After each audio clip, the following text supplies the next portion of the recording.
Ceará Connect, conectando você ao futuro, hoje.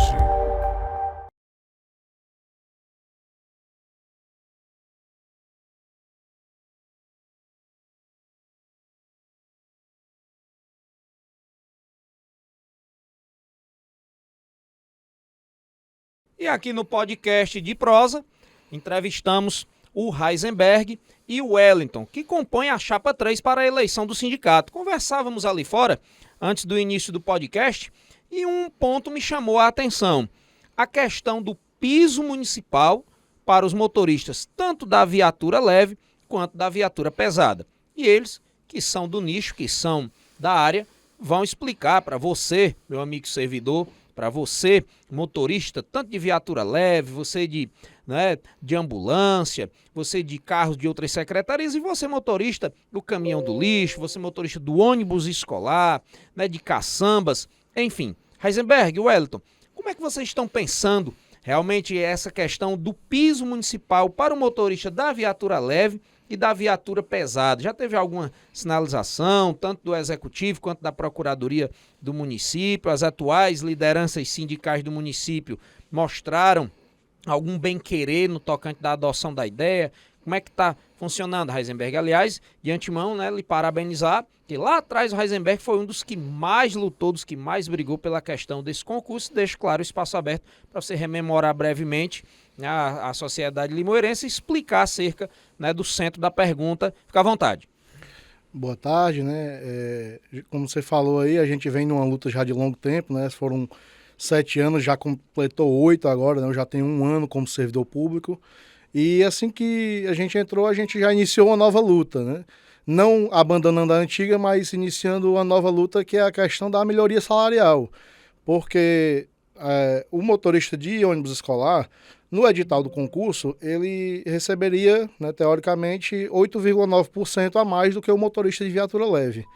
E isso já foi passado em um parecer do procurador para o Executivo Municipal, e a gente já está nessa luta aí tentando galgar essa isonomia salarial, para a gente hoje conseguir chegar pelo menos ao status que está o motorista de viatura leve.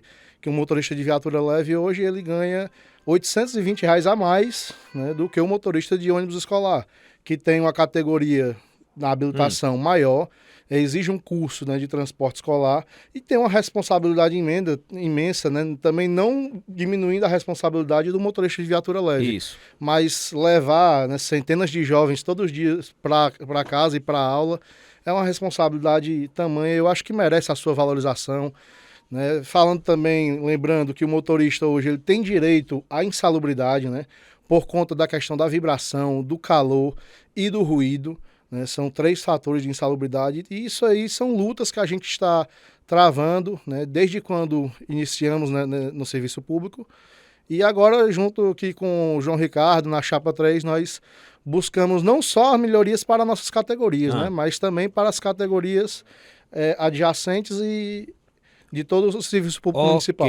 Muitas vezes, Heisenberg e Wellington, a questão é só pela luta da pecúnia, do dinheiro, do retorno de remuneração. Mas e a condição dos transportes, Wellington? Agora eu pergunto a você que está todo dia lá na garagem, como é a questão também da luta pela condição de manutenção do pleno funcionamento desses carros, desses veículos, desses ônibus, Existe um cronograma, existe antes, existe agora, os oficiais de manutenção têm esse relacionamento com o motorista, porque afinal ninguém conhece mais o carro do que quem dirige.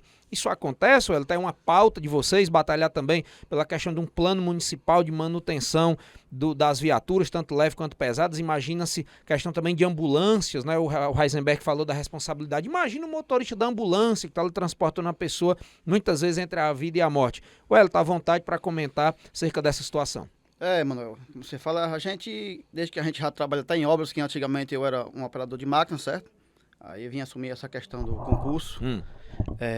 A gente já tem um conhecimento em várias questões aí, que a gente trabalha com segurança, Aí, nas obras que a gente tinha, pelo plano que a gente trabalhava, a gente já tenta implantar lá, para o melhor caminho do ônibus, Na parte de segurança, de manutenção.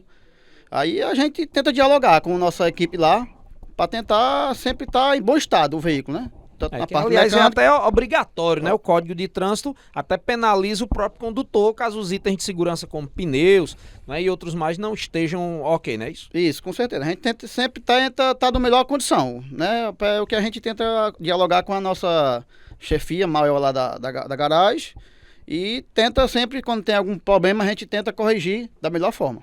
Ok, Heisenberg, né, para avançar aqui e chegar à pergunta que muitos colegas seus, muitos servidores estão se perguntando. A atual liderança sindical em algum momento chamou os motoristas para conversar, teve alguma reunião, teve alguma assembleia com vocês, fez a ponte com a gestão, né, tanto, né, da situação anterior como a próxima que vai acontecer, né, a próxima prefeitura que se formará a partir de janeiro, já teve esse horizonte ou até agora só conversa? Bom, a gente tem um problema quase crônico, né, no sindicato, que é a categoria está correndo atrás de tudo, né? Inclusive, tendo que estar correndo atrás da diretoria, né? E a gente teve diálogos, claro, com a diretoria do sindicato atual, a gente teve diálogos entre nós servidores, a diretoria e a gestão municipal, a fim de buscar esses aumentos, né? Inclusive, né, a gente ainda tem horas extras para receber do ano passado, né, que essas negociatas não fluíram da forma que deveria ser, né, não pagaram 100%. Mas realmente avançou, foi para a Câmara, teve consulta de dotação de orçamento ou foi só chá de senhoras mesmo? Avanço mínimo, entendeu? E o que a gente nota é o mínimo de vontade, né, de chegar junto, de melhorar o salário mesmo da categoria. Infelizmente, assim, a gente não teve nenhum avanço dentro de um ano, né, praticamente. Ok, Heisenberg, Wellington, foi um prazer recebê-los aqui. E continuando o De Prosa Podcast deste sábado, 30 de novembro, ainda com os membros da Chapa 3 ao Sint-Sem, Sindicato dos Trabalhadores do Serviço Público Municipal de Limoeiro do Norte, entrevistamos o membro e candidato a vice-presidente da agremiação, Nevildo Bessa, que dispensa apresentações, né? Filho da Cidade Alta, né? Ex-subprefeito lá do bairro Antônio Holanda, na época, né, da administração da ex-prefeita Arivan Lucena, ele já foi conselheiro tutelar, ativista, quem não conhece o Nevildo Bessa, e hoje o Nevildo, servidor público, não é, da limpeza municipal. Nevildo, prazer dirigir-lhe mais uma vez a palavra. E agora, nessa nova empreitada, quem está aí? É o Nevildo militante? É o Nevildo servidor? É o Nevildo cidadão? Como é que tem sido a recepção lá da Cidade Alta, né, nessa nova empreitada? E claro, como é que tem sido a recepção da categoria da limpeza, não é? Heróis invisíveis que muitas vezes não são reconhecidos pelo trabalho diário e titânico de recolher os resíduos sólidos da sociedade. Nevildo, à vontade. Olá, boa tarde. Assim, eu me sinto muito assim, tranquilo, porque a gente tem um sentimento de pertencimento. Eu acho que esse sentimento é muito interessante quando a gente faz parte do poder público, do uso público, né? Como eu participo efetivamente de todas as questões públicas do meu município, exatamente por esse sentimento, para a gente estar nessa condição, a gente vê a quantidade de preconceito ainda, né? A gente precisa efetivamente, nessa composição da diretoria do sindicato, né? Que a gente precisa entender que o sindicato somos todos nós, né?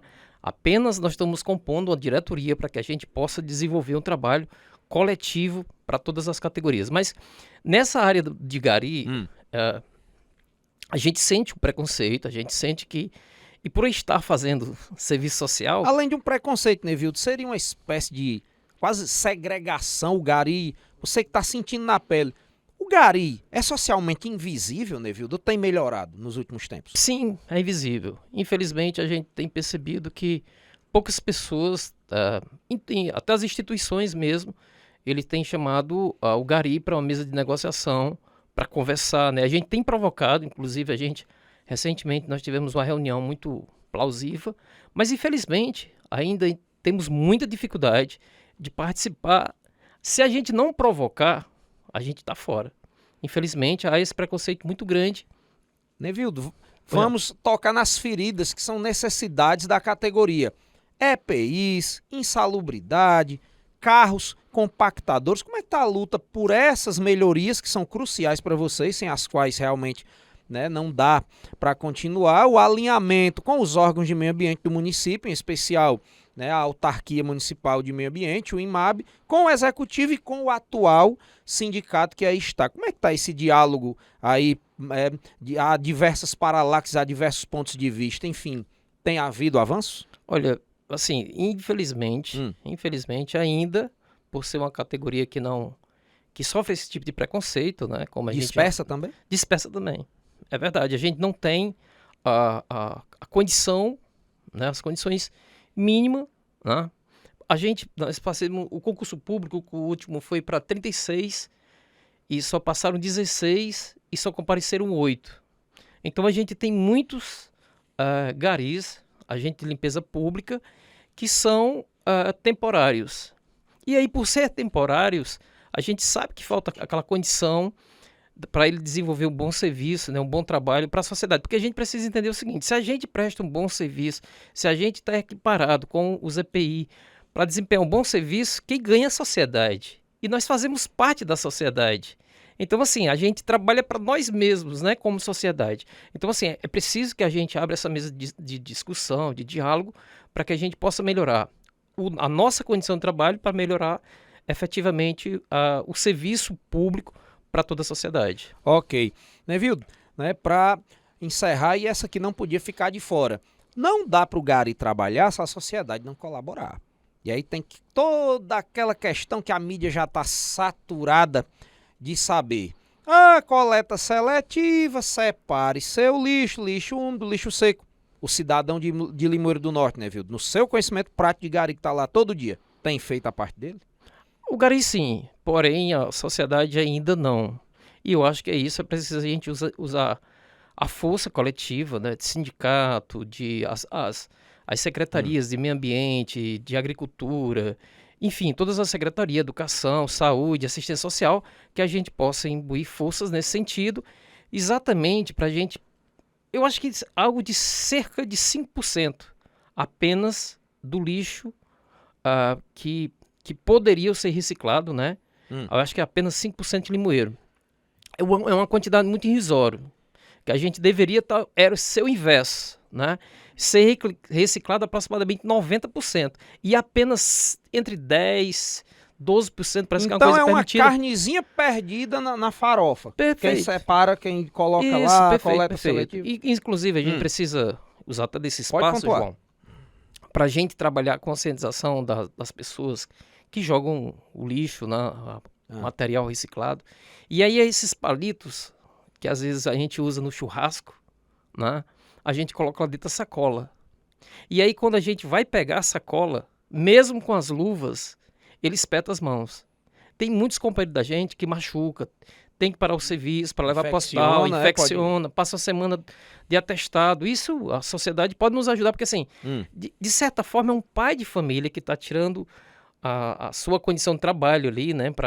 Que tem alguns de nossos companheiros que também reciclam, né? E quando ele deixa de reciclar, é um trabalho a menos, né? Um sofrimento a menos na família. Nevildo, essa também não podia, né, deixar de sair para a gente encerrar aqui o nosso bate-papo. Como é o relacionamento dos profissionais da limpeza com a empresa terceirizada? Os profissionais da limpeza com a empresa terceirizada, né, que administra o serviço de limpeza pública. É harmonioso? Tem atrito? Como é que funciona? Olha, eu não tenho conhecimento. Para ser sincero, eu não tenho, porque a gente é efetivo e aí a gente apenas trabalha com os companheiros. Assim, esse diálogo a gente não tem conhecimento, que é uma questão que a gente colocou em pauta na nossa chapa, que é exatamente para a gente estar dialogando com essas pessoas que prestam serviço ao município. Porque, apesar deles não serem efetivos, mas eles fazem parte do quadro que presta serviço ao município. E a gente precisa... São a maioria, como você falou. Exatamente, a gente precisa dialogar com eles, porque são trabalhadores. O sindicato, obviamente que é o sindicato do servidor público, a gente precisa trabalhar essa pauta muito construir ela muito forte, porém... Existe uma associação dos profissionais de limpeza pública do município? Que não, poderia alinhar interesses aí com a possível chapa do sindicato? Existe? Não. Nenhuma entidade representando esses profissionais? Porque é um número muito pequeno. A gente tem em torno de 16 funcionários. Garis Não, efetivos. dos terceirizados. A associação. Vocês efetivos sindicalizados Perfeito. e eles que são prestadores de serviços temporários pela associação. Existe algum pensamento nesse sentido de estreitar os dois lados da moeda? Eu acho que com essa nova composição, esse novo leque, né, de abertura de diálogo, a gente pode pensar nisso, porque como eles são terceirizados, geralmente essas pessoas são indicadas por alguém. Infelizmente, no município pequeno, tem sempre alguém que indica aquele funcionário, né, temporário. Isso. E aí eles ficam com um certo medo. Receio político. Né? Exatamente. Então, assim, a gente Ok. precisa fortalecer eles para que eles possam compor junto com a gente nessa luta. Aí quer saber o quanto eles são importantes? Fixem eles. Né? E continuando de Prosa Podcast deste sábado, 30 de novembro, entrevistamos o candidato a presidente da Chapa 3 do Sindicem, João Ricardo, de Limoeiro do Norte, para o mundo. Ele que já esteve na Europa, né? Fez muito sucesso lá como cantante na Espanha, né? Produtor musical renomado no Vale do Jaguaribe e em todo o Ceará, agora servidor público da área patrimonial e também, não é, candidato à presidência do Sindicato dos Servidores. João, bem-vindo ao De Prosa Podcast, que levou você tão bem sucedido, atuante em tantas áreas, a também militar agora, né, na área sindical. Qual foi realmente o impulso, qual foi a motivação? À vontade. Boa noite, servidores, boa noite, companheiros de Limoeiro do Norte. Realmente é tipo assim, aquela história antiga da mãe da gente. Menino, não vai se meter com isso não. Né? Porque tudo que é novidade traz assim uma apreciação maior. Mas, na verdade, não é tão novidade pra gente. Porque, assim, como eu gosto muito de falar de hereditariedade, Você é atavista. se você for puxar aí na minha raiz genealógica, eu tenho um ancestral de 6ª geração que foi o primeiro juiz da comarca de Russas. Juiz José Jacó de Freitas, ancestral nosso, por sinal. Ele foi o primeiro juiz da comarca de Russas. E aí você vai vendo, tem prefeito, tem tabelião, tem escrivão, tem oficial de justiça na família. Desemboca no meu avô, José Alves de Castro. Estevão Remis, Sabino Roberto, né? Sabino Ambos Roberto de que eram Freitas, Freitas. primo do meu avô, Sabino Roberto de Freitas.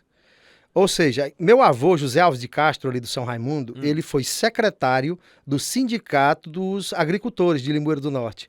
Eu, quando criança, ia com a minha tia Valéria, nós tivemos de ir várias vezes lá, quando meu avô dava o seu expediente lá, dava o seu serviço, sua contribuição. Então eu já enxergava aquele ambiente de uma máquina de datilografia, um fichário, carimbos. Tinha aquela visão romântica, era? Tinha. E eu ficava lá com a minha tia brincando, porque minha tia é pouco mais velha que eu. E aí vou para minha casa. Meu pai, servidor público federal, onde ele começa na SUCAM, Superintendência de Campanha, depois torna-se FNS e depois FUNASA. Nesse meio termo, meu pai se envolve em tudo. Meu pai, ele é secretário da igreja evangélica, que era ali na rua Coronel José Estácio. Ele compra uma máquina de datilografia, e é a mesma história do meu avô, máquina de datilografia e fichário. E aí vira e mexe, como ele era servidor público, meu filho, datilografa isso aqui. E aí se eu errasse, viu? Aí se eu errasse. Então eu comecei a datilografando. Chegou a quantos TPMs? Rapaz, eu era um dedógrafo profissional. Catador de milho. Catador de milho.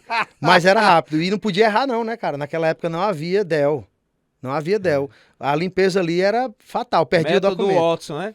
Então, pastor presidente, né? Ele era presidente, ele era secretário, depois sindicato, ele participa do Sintcef. Vai para Brasília, e lá em Brasília discute, tem foto dele, e aí ele tem um sindicato também dos servidores da FUNASA, que por sinal, minha festa de casamento foi no clube da FUNASA. Não existe mais, né? Não existe mais. E aí depois disso ele é terceiro presidente da Assembleia de Deus Bela Vista do Ceará.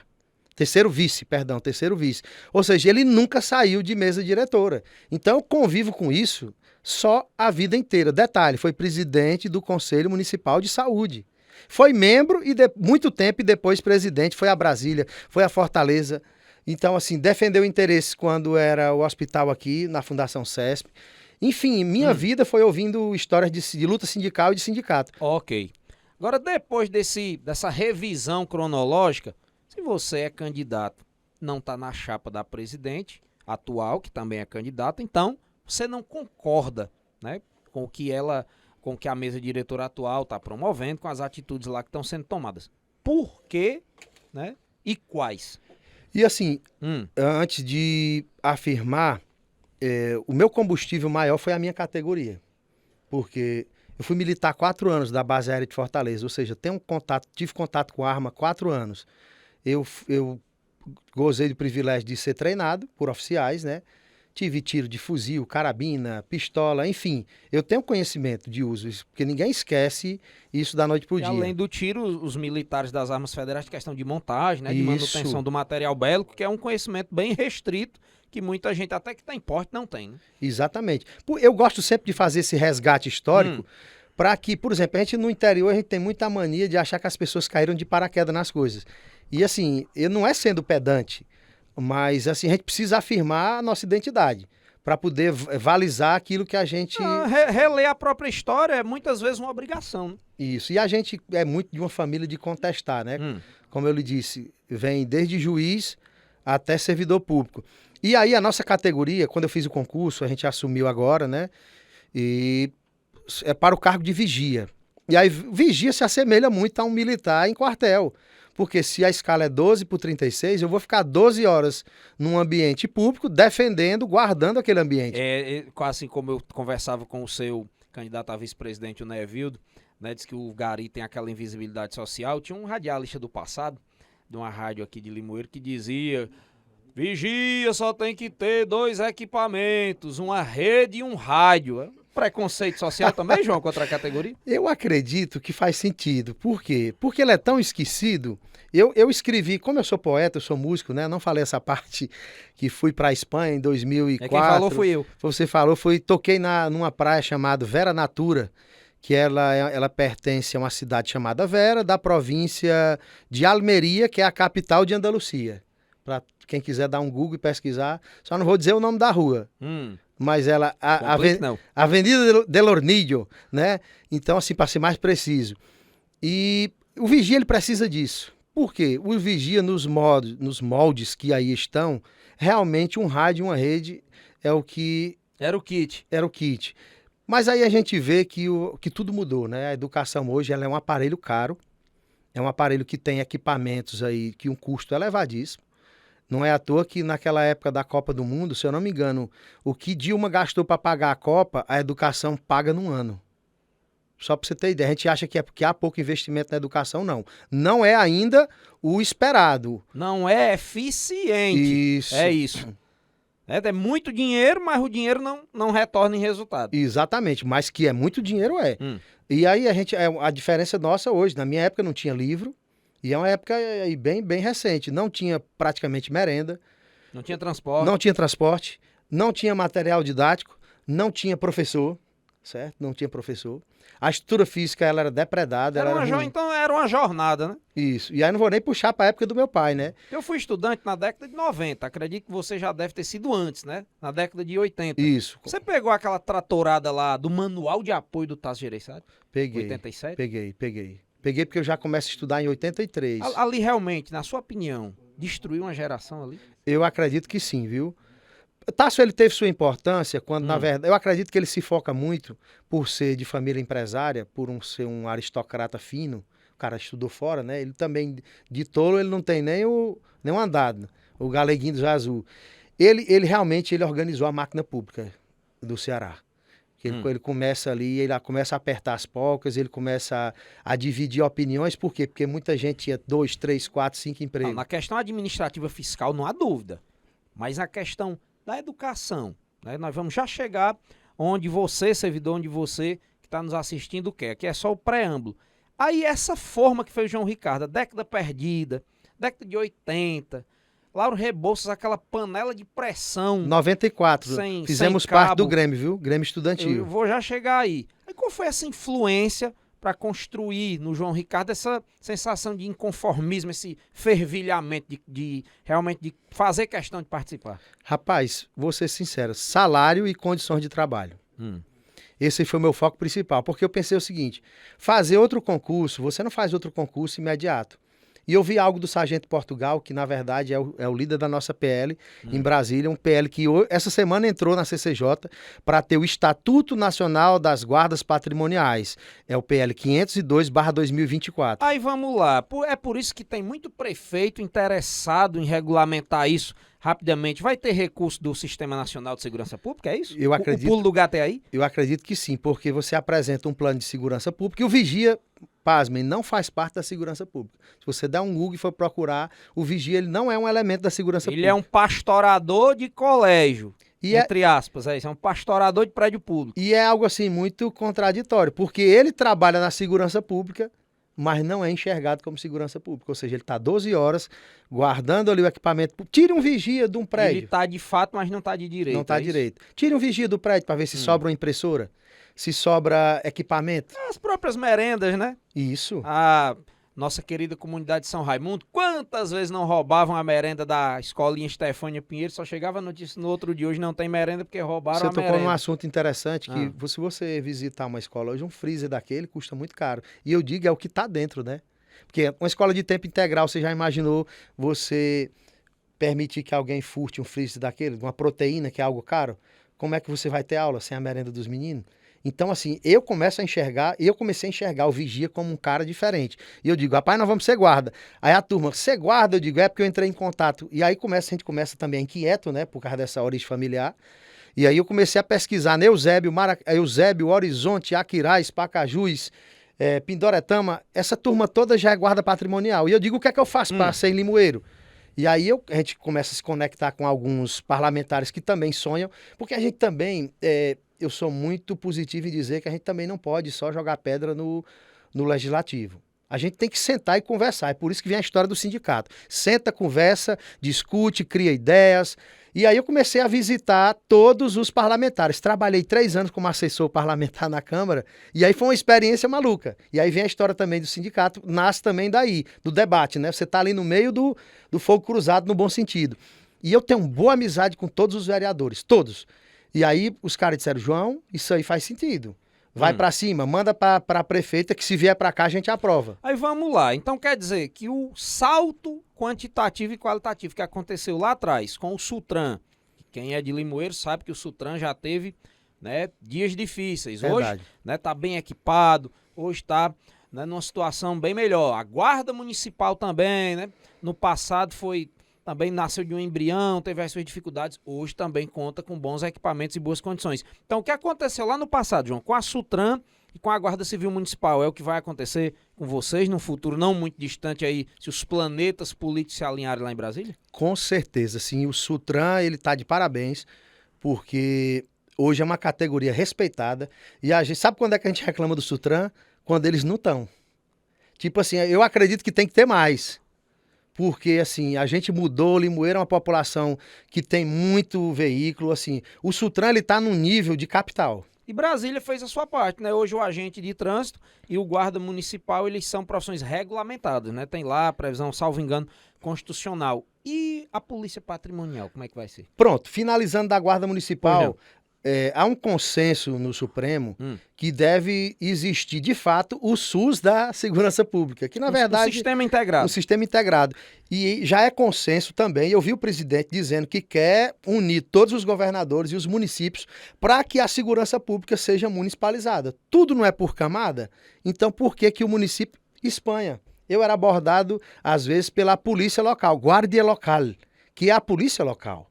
E aí você vai, polícia local, polícia estadual e polícia federal. Modelo federativo também na segurança. Também na segurança. E o Brasil está perdendo muito nisso, porque eu acredito que você não pode acionar uma polícia para resolver um caso que é a Guarda Municipal, que é aí onde eu ia dizer, vai ser polícia municipal. Ou seja, desfazer aquele velho anátema do canhão para matar mosca. Tem 2 cidadãos embriagados ali, trocando palavras, e vão chamar, por exemplo, o raio para fazer isso. Não faz sentido. Seria né? esse o princípio? Eu acredito que sim. Eu acho que a gente tem muito fogo desperdiçado.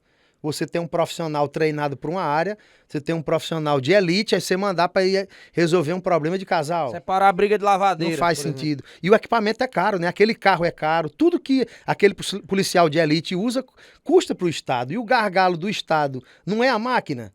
Então, assim, às vezes o cidadão não entende. O gargalo do Estado, o gargalo do município é a máquina. Ok, agora vamos entrar na questão do sindicato, propriamente dita. Chegou ao meu conhecimento que teve aí uma série de imbróglios, teve aí uma série de embates, criou-se falácias, porque quem está em probatório não pode ser candidato, porque quem está em probatório, questão da filiação, mas não pode votar.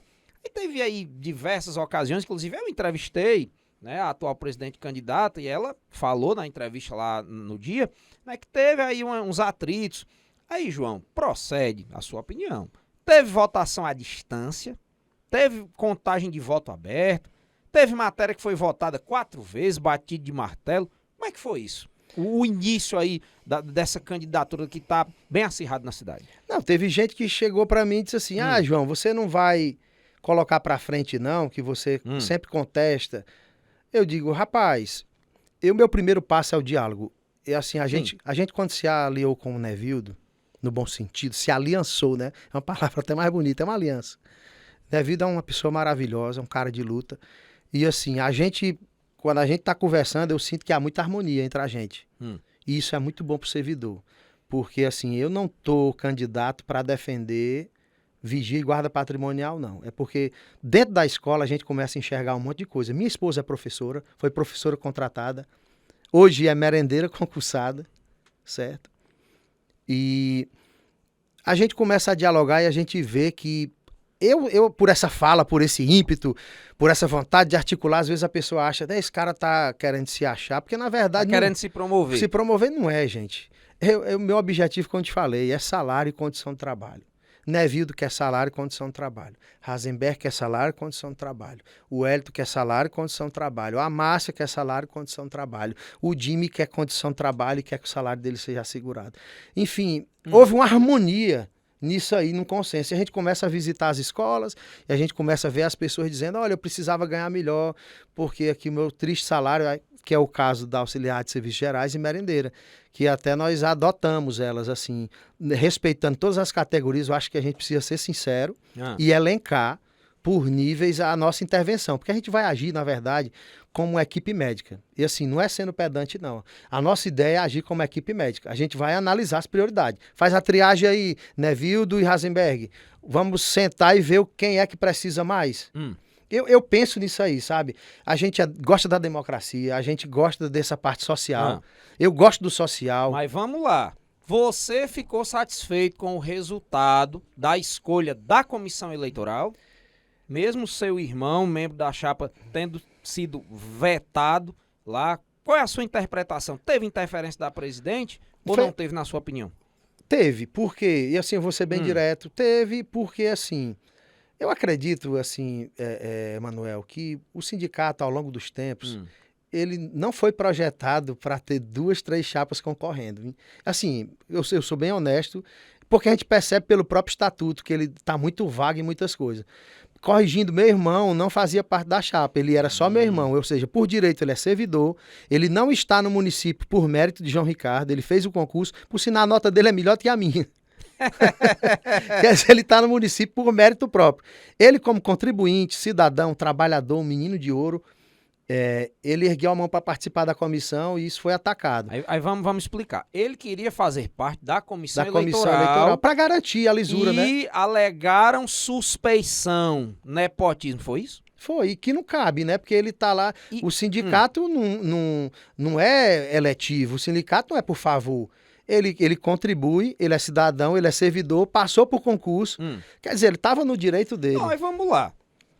Gladys era filho do Careca, foi vereador, foi presidente da Câmara. Anjinha, filha do Dr. Zé Maria, foi vereadora, foi presidente da Câmara de Limoeiro. Aí, por analogia, por que o Eugênio não poderia fazer parte da comissão? E um monte de chefe de gabinete, que é parente, né? Secretários? Quer dizer... Mas tem vedação no estatuto? Não tem. Isso aí foi, na verdade, foi levantado por uma questão moral, né? A presidente... princípio da moralidade, que é um dos princípios constitucionais, né? A presidente disse que a sessão era soberana. A Assembleia, no caso. A Assembleia era soberana. Isso. E que foi feita a primeira votação, ele foi aceito. Peraí, mas se era soberana, a soberania já não seria desde a primeira vez ou soberania até ganhar? Foi batida a martelo ou não foi, na sua opinião? Rapaz, foi forçado, porque como unanimemente aceitaram, mesmo ele sendo meu irmão, entenderam que ele era servidor, e assim, não se trata de ninguém estar aqui para fazer maracutaia. Na verdade, nós abrimos mão do nosso tempo de folga para nos candidatar à chapa. Assim, todo mundo é a fim de oferecer serviço, e a gente conhece a história de todo mundo aqui, ninguém é envolvido em coisa errada, ninguém nunca tirou proveito de nada. A gente, na verdade, nós somos pessoas simples que... Eu já fui até parabenizado. João, que chapa extraordinária.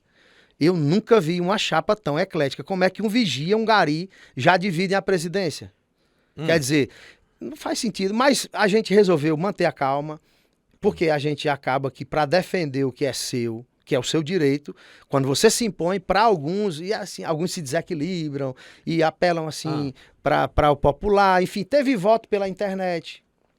Que assim, que se eu fosse... Voto aberto e à distância. Voto aberto e à distância. E o estatuto diz o quê, na sua opinião? Eu acredito que não fala nada, até porque ele está ultrapassado. Teria Mas que mudar. poderia contabilizar o voto aberto à distância? Eu acredito que não. Mas os advogados que você procurou, os juristas, opinaram em que sentido? Na verdade, eu vou lhe ser sincero, eu mantive o sigilo em relação a isso. Você não levou para frente? Não, porque assim, a gente sabe que algumas pessoas não nos conhecem e iam tirar isso por pirraça, né? Porque assim, é muito difícil a interpretação. E aí eu optei por me tornar conhecido primeiro. Eu digo, não, eu vou fazer as pessoas me conhecerem, porque assim, é um jogo, né? Toda espécie de política hoje é um jogo. E a gente não sabe jogar. Porque nós somos pessoas simples, Emanuel. Vocês não são políticos profissionais, entre aspas. Não, a gente não sabe jogar. Eu converso com o Nevildo e Rasenberg, nós estamos mais por fora. Então, se fosse futebol, vocês seriam aqueles meninos que jogam cascudinho ali no meio da rua. É o novo, né, Nevildo? Cascudinho. Da sua época, né, Cascudinho? Eu sou da época de cascudinho, chulipa e tironel. Chuta tubo. Sabacu, né? Sabacu. Agora vamos entrar onde talvez você não queira. O sindicato, salvo engano, ele é do começo da década de 90. Corrijam aí nos comentários se eu estiver errado. Salvo engano, ele é ali de 90, 91. Que foi no período lá do primeiro mandato do ex-prefeito Dilmar.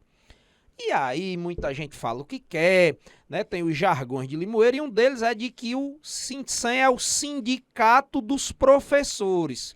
Como é que se uma vez for eleito, o João Ricardo tende a extinguir essa falácia? É uma categoria que eu amo. E assim, por muitas vezes eu me sinto professor, porque eu sou músico e muitas vezes ensinei e participei de corais. Assim, é uma profissão que para mim dispensa comentários. Minha esposa é professora, minha filha está terminando a faculdade para ser professora. Meus 2 filhos mais novos, um é técnico de química na APUDI e cursa química para ser professor. Minha filha, Ana Luísa, que é a mais nova, está cursando ciências biológicas. Por sinal, eles me alegram muito nisso e assim, eles usufruem do aparelho que é a universidade pública, fazem refeição lá. E então, assim, eu projeto uma família de professores. Os tios da minha esposa foram professores. Enfim, eu quero dizer que é uma categoria que precisa ter bons olhos. E aí você falou no início com Rasenberg sobre a questão salarial. Eu vejo que o professor, que a questão salarial para mim é pétrea, é sagrado. O salário do professor, assim, para mim é algo intocável. Porque é inadmissível que alguém que cuide de crianças, famílias... Eu vejo agora na escola que eu trabalho, tem uma alfabetização de adultos. Tem um profissional, um cara espetacular, o Romário. Vou até citar o nome dele. Pessoa extraordinária. Um abraço aí para ele. Um abraço pro Romário. Vocacionado. Cara, as pessoas de idade são loucas por ele. E aí eu digo a você, eu vejo que o professor, ele não precisa somente do salário. Porque assim, eu não quero criar uma situação em de que o professor está refém só do salário. Eu, assim, é até inadmissível imaginar que o professor não tenha o seu salário reconhecido e amparado. Mas eu vejo que há condições de trabalho que precisam ser reivindicadas. Tipo, que o professor, nós precisamos, como sindicato, sentar com a categoria de professores e entender toda essa dinâmica do dia a dia do professor. Porque eu acredito que o professor precisa de condições de trabalho. E aí é muito amplo, assim, eu não consigo nem dizer agora, porque aí vai mais para frente até entender que a gente tem a ideia de formar comissões por categoria para conhecer todas as categorias. Certo, mas você se esquivou da pergunta que eu lhe fiz. Se fosse uma dupla sertaneja, a educação, o professor era a primeira voz e os demais membros do corpo da CEMEB são a segunda? Eu imagino como está sendo um consenso hoje até do deputado Edilvan, que está lutando pelo nosso PL, dos profissionais da educação, piso do magistério, né?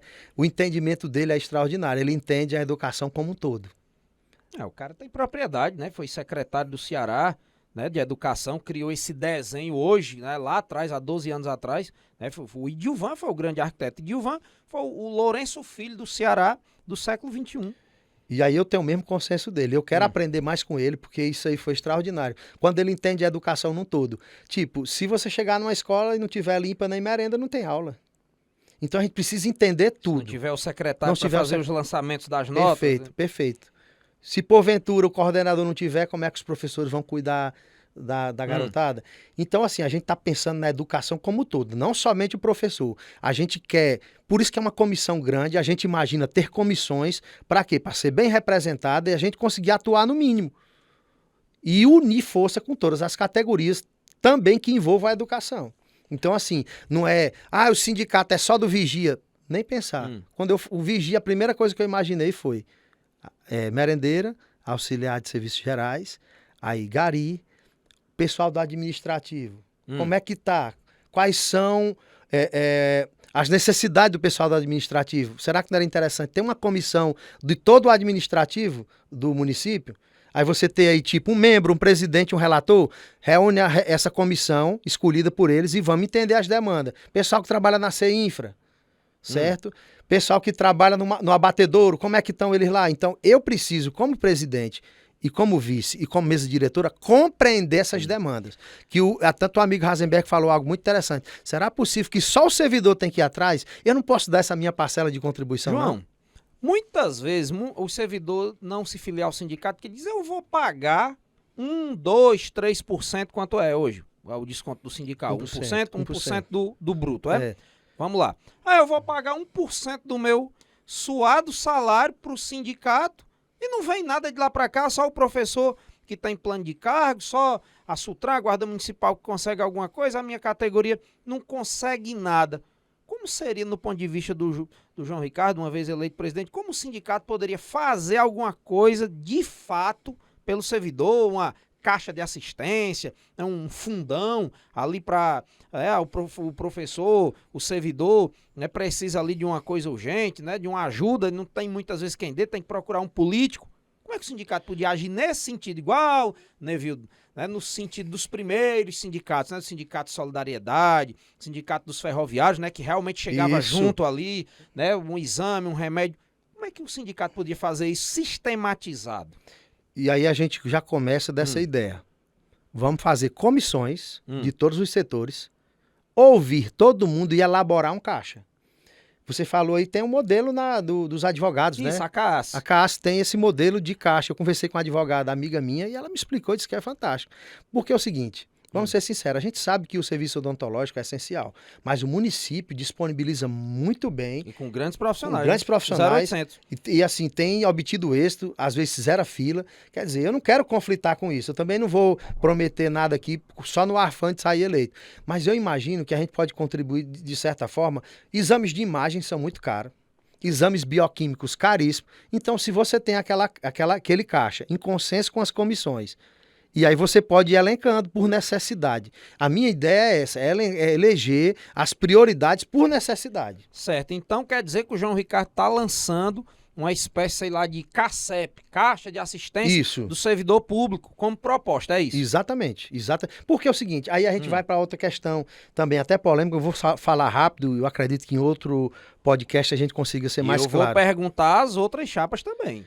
Muito bem. A questão de você, o próprio sindicato, com a categoria, apoiar as lutas da sua classe. Às vezes você precisa viajar a São Paulo, a Fortaleza, e a gente sabe que isso pega o servidor de surpresa. Mas vamos lá, sendo bem prático, né? Existem 4 pilares que sustentam a prefeitura, que são os fundos. Isso. O fundão, que é o que paga o geral, a saúde, a educação e as autarquias, que são o SAI e o IMAB. Essa repartição, não adianta sonhar, né, João? Não adianta, né, quimera, não adianta sequência onírica. Vai ser por fundo, por dotação de pagamento? Como é Como é que o João e a chapa estão pensando em organizar essas comissões? Na verdade, assim, eu não quero ser irresponsável. Quando eu falo, eu vou lutar pela representação. Porque eu acredito que quando você luta pela representação e representatividade, a sua discussão, ela não é vazia e você também não é irresponsável. Eu não posso elaborar hoje, dizer que vai ser assim. Porque eu vou estar vendendo algo que não está nas minhas mãos. Eu nem sou presidente. Então você não quer que coloquem esse adesivo, você é vendedor de sonho. Não. Porque Limoeiro já teve muito vendedor de sonho. Hoje Você eu não sei quanto o sindicato tem em caixa. Eu não sei qual é a prospecção dele para o futuro. Você, como servidor, não tem acesso a essa informação? Não, hoje eu não sei. Infelizmente, eu não... Se você, não o João Ricardo, outro servidor, você, servidor que está me ouvindo, está me assistindo. Eu pago 1%, eu quero saber hoje quanto é que está lá nas contas do sindicato. Isso não tem transparência, não é prestado conta em assembleia, como é que funciona? Não, eu não sou sincero, eu não pedi isso, mas também eu não vi, assim, não há Mas uma não publicação. É apresentado. Não há uma publicação. Nas redes sociais do sindicato não é feita essa transparência. E essa eu prestação até de conta. entendo o servidor, porque o servidor é muito preocupado com o pagamento. O servidor em geral quer saber qual é o dia de pagamento, quer que o sindicato divulgue o dia de pagamento. Mas eu quero dizer que é muito importante a gente pedir que o sindicato divulgue suas ações e divulgue os valores que pertencem à instituição. Se não diga o que não faça o que eu faço, né? Faça o que eu digo, não faça o que eu faço. E aí? E aí, concluindo, quando eu digo essas comissões, isso vai ser muito interessante. Porque eu acredito que uma discussão boa, você vai trazer a realidade econômica e de arrecadação do sindicato e a gente vai criar uma solução para ter esses fundos, para ter esse caixa para a viagem de alguma necessidade de alguma comissão. E aí eu não vou dizer categoria, porque a gente pode fazer uma comissão de 2 ou 3 categorias. Por fundos, né? Isso, porque a gente tem os companheiros, como o Nevildo falou, que a categoria precisava ser maior. Então a gente pode pegar ela e juntar com os motoristas, já que eles estão no mesmo setor, garis e motoristas. De repente tem uma comissão mais interessante, aí abarca todo mundo e a gente consegue discutir melhor. Tá certo. Por exemplo, você vai ver umas sessões ordinárias. Por que fazer tantas sessões? Não, você pode fazer as reuniões por categoria, cada um definir suas prioridades e você fazer uma trimestral, por exemplo. Ok. Para encerrar, João, essa aqui não podia ficar de fora e rola a cidade, né? Muito blá, blá, blá, conversa de calçada, eu vou lhe perguntar. E vou perguntar aos demais candidatos que também quiserem, né? E terão à sua disposição o espaço aberto aqui no Ceará Connect. Qual é a sua opinião acerca da polêmica da construção da sede do sindicato? Um sonho, saiu do papel, foi construído e aí depois já teve que passar por uma reforma lá, por possível risco de desabamento. É elefante branco ou não, na sua opinião? Você falou, estava aqui na minha boca. Mesmo que você falasse outra coisa, eu ia falar dessa nossa proposta. A gente tem uma proposta muito interessante. Você falou que para o cidadão custa muito. Às vezes, teve gente no grupo que disse, mas o cidadão não está pagando o sindicato. Teve alguém que falou num grupo da gente. Eu disse, querido, para um pobre de um assalariado, 1% é muito. 1% é muito. Então, assim, eu creio que o cidadão ele quer ver o mínimo do sindicato. Ele quer ver uma representação, ele quer ver um apoio, mas ele também quer algo de volta. Contrapartida? Contrapartida. A gente sabe que todo sindicato, eu estou aqui de um lado de um parceiro meu que está aqui ajudando na produção, que nós gozamos do mesmo privilégio. Os pais eram colegas e servidores públicos. A gente conheceu o sindicato. A gente conheceu cesta de final de ano que o sindicato mandava. A gente conhecia espaço como campo de futebol, quadra, um lugar para um churrasco do sindicato. Então a gente tem na mente que o sindicato é algo também que oferece lazer. Sabe, Nevildo? É assim, algo que eu vivi. Não é assim, eu não estou inventando. E eu pensei, será que o nosso sindicato não podia oferecer um lazer? E eu acredito que com o lazer há uma integração maior e a gente podia ter uma grande adesão de um número... Transformar esse sindicato, ser um sindicato que nunca houve.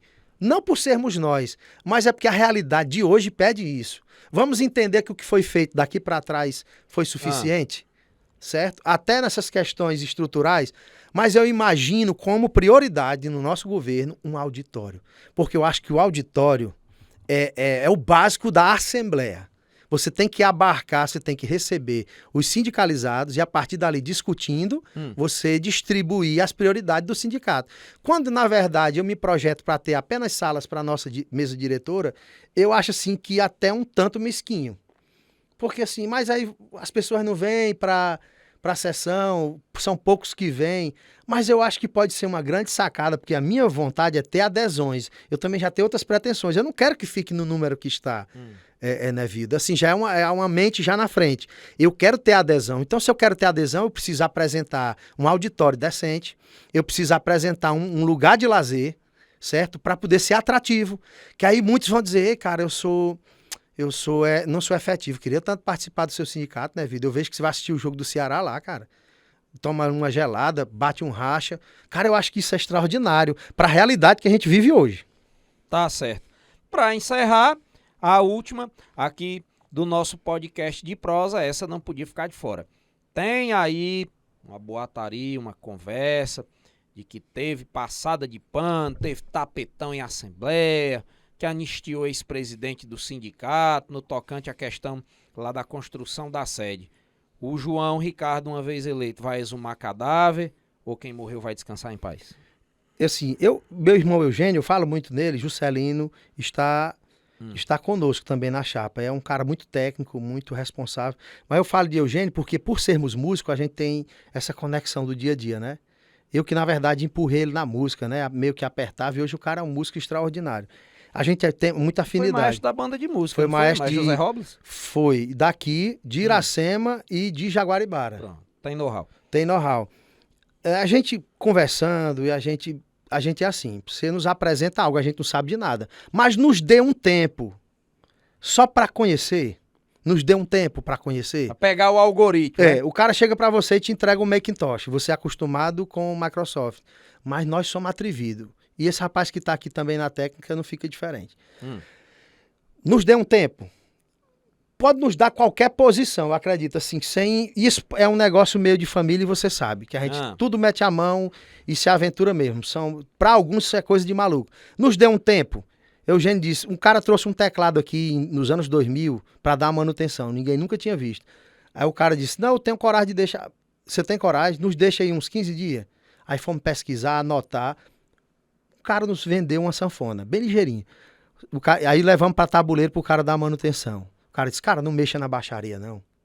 Porque ele que é luthier de sanfona, pediu para não mexer na baixaria. E não conseguiu dar manutenção. Quando cheguei em casa, foi a primeira coisa que nós fizemos, eu e Eugênio. Desmontamos a baixaria de uma sanfona todinha. E consertamos e ficou lindo e vendemos depois. A gente precisa de um tempo. A gente quer chegar no sindicato, montar uma equipe, auditar tudo. A gente pretende ter 2 advogados nos ajudando. Assessoria, diálogo e parceria. Todo o sindicato envolvido em conhecer, saber onde é que está cada coisa, que é direito nosso, certo? Não é aqui, Deus me defenda de ameaçar ninguém, reconheço o valor e eu tenho respeito pela gestão de qualquer um. E esse aqui eu não estou enchendo o balão para ninguém, não. Respeito qualquer um que está aí, eu quero também continuar e abraçar então, não vai ter caça às bruxas. Não, eu quero é conhecer o sindicato. Agora, a gente também não é assim tão relapso ao ponto de fechar os olhos para tudo. Mas a gente, no consenso, no diálogo, a gente vai saber onde está cada coisa. Tipo, de quem é essa mochila aqui? Pai, isso aqui foi alguém que deixou há não sei quantos anos. Então vamos deixar na casa dele, né, viu? Essa mochila que está aqui. De quem é esse disquete, né? Nós somos da época do disquete. Não, esse disquete aqui é de um secretário. Vamos deixar na casa dele. Esse papel aqui não foi uma conta que um fulano comprou numa bodega. Pois a gente vai ter que ir na casa dele. Porque assim, essa conta não é nossa. A gente quer limpar o sindicato no bom sentido. A gente quer conhecer o sindicato. Porque aí fica muito difícil de trabalhar dessas ideias todas que a gente tem de projetar, porque a demanda é grande. Isso não é nada fácil, né? Isso aqui a gente está no campo das ideias. Mas a gente quer somente conhecer o sindicato, em primeiro plano. Ok, João, muito obrigado. Agradeço a todos que fazem parte da Chapa 3. Em breve, o De Prosa Podcast também trará, e estão convidados desde já, né, os membros da Chapa 1 e da Chapa 2. De Prosa Podcast, que faz parte do Ceará Connect, do Ceará para o mundo. Obrigado.